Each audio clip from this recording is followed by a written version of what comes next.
Eu tô vindo aqui no áudio porque, assim, primeiro eu quero justificar, eu não quero pedir desculpa, mas eu quero justificar porque eu tenho sido ferronhamente, talvez até chato, cansativo nessas questões, enquanto questões políticas. Primeiro, eu não tô enaltecendo aqui nenhum candidato. Nenhum candidato, foi o que minha filha falou, nenhum candidato de fato, ele é 100% isento. Nenhum candidato é. Todo candidato precisa fazer acordo, precisa fazer aliança, porque a política no Brasil é uma política de aliança. Quem não entende política não sabe o que é isso. A política no Brasil não é um presidente que manda, é uma aliança que manda, é uma aliança partidária. Então esse é o primeiro aspecto. Nessa questão de aliança, os acordos que são feitos, acabam algumas coisas acontecendo. Ponto. Por que dessa vez é diferente? Simples. Porque dessa vez a gente não tem a Dilma versus o Aécio Neves. A gente não tem o PT versus o PSDB. A gente não tem o Fernando Henrique versus o Lula. Entende? Ou Lula versus o José Serra. Onde, ao acabar a eleição, a oposição, que não era inimiga, era oposição, a oposição sentava no mesmo bar e com os vencedores e comemoravam juntos. Entende? O PSDB e o PT, o diretório, era na mesma rua aqui no Rio de Janeiro. Então, sentavam-se juntos como final de um jogo, como um Flamengo e um Vasco, onde se sentam juntos, eu sou vascaíno, minha esposa é flamenguista, é isso. Essa eleição é diferente. Por que essa eleição é diferente, Jair? Porque vem se desenhando um projeto no Brasil, desde 2012, de fascismo, seguindo uma orientação da extrema-direita no mundo, a ponto de chamar a atenção das grandes financeiras e dos países e dos blocos econômicos. A última reunião dos 5 países mais ricos do mundo, gente, foi para tratar sobre como frear o nazifascismo. Vocês ainda não acordaram para isso. Por que vocês acham que eu vou dar uma jornada trazendo como livro-texto a psicologia das massas e a psicologia do ego? Porque esse foi o livro que o Freud parou tudo que estava fazendo para escrever esse livro por conta da Primeira Guerra Mundial e dos resquícios da Primeira Guerra que o Freud já apontava que estouraria numa Segunda Guerra Mundial, que era o quê? A ascensão do nazifascismo. O que é o nazifascismo, Jair? É a apregoação de uma única nação, é o ultranacionalismo, entende? De um único Deus, o Deus, conforme eles apregoam, o Deus cristão, entende? E de um único modelo familiar. Quando o Bolsonaro fala Deus, pátria e família, eu vejo um monte de gente em Calta acreditando que é o Deus da Bíblia, que é a sua família e que é a sua nação. E não é isso, gente. E não é isso. Esse era o lema do Hitler. Deus, pátria e família era o lema dos fascistas. E vocês... o Hitler foi eleito presidente. O Hitler foi eleito. O Hitler não tomou o poder. O Hitler foi eleito. Stalin foi eleito. Lenin foi eleito. Mussolini foi eleito. Porque o discurso de todos eles era um discurso de Deus, de pátria e de família.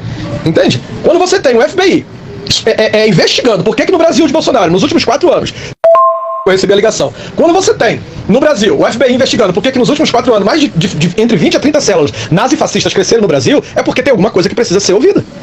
Entendeu? É preciso alguma coisa ser ouvida. O Bolsonaro, hoje, ganhou a maioria no Senado e ganhou a maioria entre os deputados federais. Hoje, se ele ganhar essa eleição, ele tem quórum suficiente para decretar aqui um estado de sítio. Ele vai ter quórum suficiente para fechar universidades públicas. Ele vai ter quórum suficiente para fechar o Senado, para fechar o Supremo Tribunal Federal. Conseguiram fazer o povo odiar o Supremo Tribunal Federal. Gente, é o Supremo que manteve um pouco de sanidade nesse mundo. Se nós tivemos vacinas, foi graças ao Supremo Tribunal Federal. O povo esqueceu quase 700 mil pessoas mortas. Sabe por quê? Porque a morte é distante. A morte é distante, já passou. As pessoas não se lembram mais dessas coisas. A eleição não se trata sobre verdade. A eleição se trata sobre um agrupamento religioso, fundamentalista, conservador, que tomou conta do Brasil. Vou voltar a falar para vocês de novo. A Alemanha nazista teve o apoio maciço do Papa Pio X, o Papa de Hitler, e da Igreja Protestante. Não pensem vocês porque a igreja está junto que a coisa está boa, não. Ao contrário. Ao contrário. O nazismo alemão teve a presença maciça dos maiores intelectuais da época. Heidegger era um dos maiores filósofos da época. Até hoje, ninguém entende por que Heidegger apoiou o nazismo. Jung apoiou o nazismo. Entende? A igreja protestante apoiou o nazismo. A igreja católica apoiou o nazismo. Foi o nazismo que criou o Dia das Mães. Foi o nazismo que criou a família perfeita. O conceito de Deus, pátria e família. Era o conceito nazista. Então, não é que eu tô chato, é que vocês não entenderam que é uma questão de vida ou de morte. É uma questão da morte da singularidade, como diz o Christian Dunker. Então, não escutem o Jairo, vejam quem são as pessoas que estão falando. Quando eu vejo as 10 pessoas que eu mais admiro falando cuidado com o Bolsonaro, eu preciso parar para analisar de fato o que é isso. Quem são essas pessoas? Gente, Noam Chomsky. Noam Chomsky é um dos maiores políticos, cientistas políticos mais respeitado no mundo. E o Noam Chomsky veio, na terça-feira, se pronunciar sobre o perigo do Brasil ter o Bolsonaro como presidente. O cara é estadunidense, o cara é respeitado pela Universidade de Cambridge, o cara é professor aposentado da Universidade de Oxford, um dos maiores estudiosos cientistas políticos do mundo. Pô, eu vou escutar o Zezinho da esquina? Eu vou escutar o Tiro Lipa? É preciso entender quem está falando. Entende? O Biden já sinalizou sobre o perigo de ter um país fascista da América do Sul. Então a gente precisa ouvir quem são as pessoas que estão falando. Marco Antônio Coutinho, Antônio Quinet, Joel Birman, Christian Dunker. Aí vocês querem ouvir o Jair Carioca? Pro inferno, Jair Carioca. Vamos escutar os outros psicanalistas. Maria Homem, sabe? Vamos escutar quem são esses psicanalistas. Aí não, eu vou escutar o psicanalista que eu sigo na internet, que é um carinha legal. Pô, pelo amor de Deus. Vamos ver quem é que tá falando. Quem é que tá falando? Quem são os psicanalistas que tá falando, sabe? São os psicanalistas que nós estamos lendo. Elizabeth Rodinei esteve aqui no Brasil no mês passado para lançar o livro dela, Derivas Identitárias, e falou sobre isso. que o fascismo tomou conta da França. E não deixe isso acontecer aqui no Brasil, cara. Isso tá registrado. Essa fala dela, eu tive no lançamento do livro dela, eu e Ronald. Então não é uma questão, vamos levar pro consultório, vamos levar isso, vamos levar aquilo. Não, eu tenho circulado em grupos de psicólogos, em grupos de psicanalistas, sabe? Cresceu assustadoramente a ideia de cura gay, tá voltando essas loucuras todas. Se a gente não frear essa barbárie agora, a gente vai se lamentar de não ter feito isso a tempo. A gente vai se lamentar de não ter feito isso a tempo. Porque é a morte da singularidade. Não é essa coisa de, sempre foi assim, não vai mudar, o poder é outro. Não, eu aprendi diferente. Como teólogo, eu aprendi diferente. Uma vez eu questionando no grupo de teologia sobre a ordem divina, sobre essas coisas todas, alguém falou assim, Jairo, por que Deus não toma conta? Por que Deus não age? Porque Deus colocou você aqui para fazer isso. A Bíblia diz no livro de Gênesis que Deus criou o jardim e colocou o homem para tomar conta. Então a obrigação é minha e a obrigação é sua. É a nossa obrigação frear a barbárie. Essa não é uma eleição comum. Essa não é uma eleição de PSDB versus PT, onde aquele que perdeu, sabe, reconhecia o lugar do outro enquanto vencedor. Fazia oposição justa, entende? Não é isso. As pessoas falam assim, o Lula falou muita besteira. Sim, ninguém aqui é perfeito. O Lula é cachaceiro. Sim, eu também sou. O Lula é isso. Não se trata de ser Lula. Se trata de ser hoje o único candidato com possibilidade de frear a barbárie. Entende? Se fosse o Ciro, seria o Ciro. Se fosse a Tebet, seria a Tebet. É que hoje esse é o único candidato capaz de frear a barbárie.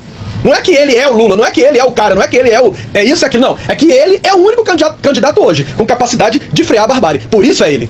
Por isso é ele. Se fosse o Marcelo Alves, se fosse o Jair, qualquer um teria o meu voto. Mas qualquer um que tivesse a capacidade de frear a barbárie. Entende? Então é isso que a gente vai falando. Quando a gente olha pra política agora, você vê Tebet apoiando Lula, você vê Ciro apoiando Lula, é porque tem alguma coisa nisso aí. Eu tô chato, mas isso vai acabar, dia 30 vai acabar. Eu tô chato, eu tô porque é uma área que eu milito por políticas públicas, Marcelo me conhece, milito por políticas públicas desde 2002. Saí da igreja pra brigando por conta disso. Me desliguei enquanto pastor pra continuar, porque eu acredito na legitimidade dessa luta. Eu acredito nas políticas públicas voltadas para a mulher, inclusive políticas de aborto. Nenhuma mulher pensa em aborto, inclusive aquela que aborta. É porque hoje é a única opção pra mulher pobre. Entende? A rica vai fazer compra em Nova York. Aí aborta lá. Então é isso, políticas públicas de toxicomanias que não tem nesse Brasil, não tem nesse Rio de Janeiro desde 2010, entende? Políticas para a comunidade LGBTQIA+, eu não sou gay, eu não sou usuário de drogas, entende? Eu não fumo maconha, mas não é porque eu não sou que eu não tenho que lutar. Eu não preciso ser gay para poder lutar a favor da comunidade LGBTQIA+. Eu sou psicanalista, e como psicanalista eu luto pela singularidade, entende? Eu sou um homem cis, eu sou um homem hétero, eu sou um homem monogâmico, eu sou um homem casado há mais de 20 anos, entende? Eu sou pai. Então, assim, eu poderia ficar confortavelmente numa igreja que hoje eu tanto teria condições de ser pastor de uma igreja, ter um bom salário, porque eu tinha isso enquanto pastor presbiteriano, casa, apartamento, carro, entende? Enquanto pastor presbiteriano. Se eu quisesse hoje ser pastor assembleano, meu pai é pastor de uma das maiores igrejas aqui no Rio de Janeiro, minha mãe é tesoureira da Assembleia de Deus de Madureira, que é uma igreja poderosa. Meu pai já cantou a pedra 200 vezes, filho, larga isso daí tudo, vem pra cá, isso que você tá fazendo não tem futuro não. Eu falei, eu sei que não tem futuro, pai, eu tô do lado dos perdedores, eu sei, vocês vão vencer, mas não vão vencer sem que eu grite, não vão vencer sem que eu denuncie, porque eu acredito nisso. Boas novas é denúncia, já dizia o Paulo Freire, boas novas é a denúncia. Jesus foi morto porque denunciou. Eu não quero estar do lado dos vencedores, não quero. Meu sogro também é pastor de uma boa igreja, uma igreja grande, eu poderia estar com ele. O tempo todo ele fala, eu queria que você fosse meu vice, eu queria que você... Só que eu acredito na legitimidade dessa luta. Entende? Eu poderia estar confortável, mas eu acredito na legitimidade dessa luta. E por acreditar na legitimidade dessa luta, é que eu luto. E eu luto isolado, luto sozinho, luto sem apoio, não tenho apoio familiar, não tem nada, porque eu acredito nessa luta, gente. Eu acredito nessa luta. Então, não estou dizendo que vocês têm que acreditar nessa luta comigo. Eu só estou dizendo que dessa vez é diferente.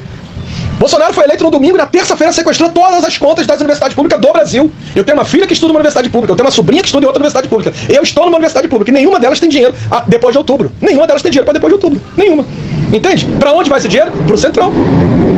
O Lula roubou no mensalão. É o que minha filha falou. O que o Bolsonaro e o Temer já retirou da educação e da saúde é 600 vezes superior a qualquer roubo que o Lula tenha feito. 600 vezes superior. Então, pelo amor de Deus, é um momento de vida ou morte. É um momento de vida ou morte. A gente só não pode reclamar depois. O que eu vejo muito é a procrastinação. As pessoas, as coisas não mudam. Não muda porque a gente não levanta pra mudar. Se a gente levantar pra mudar, as coisas mudam. E se ela não mudar, eu vou morrer tentando. Eu vou morrer tentando. Então desculpe a minha chatice, desculpe gerar incômodo nos grupos, me desculpem. Mas é que a luta é justa.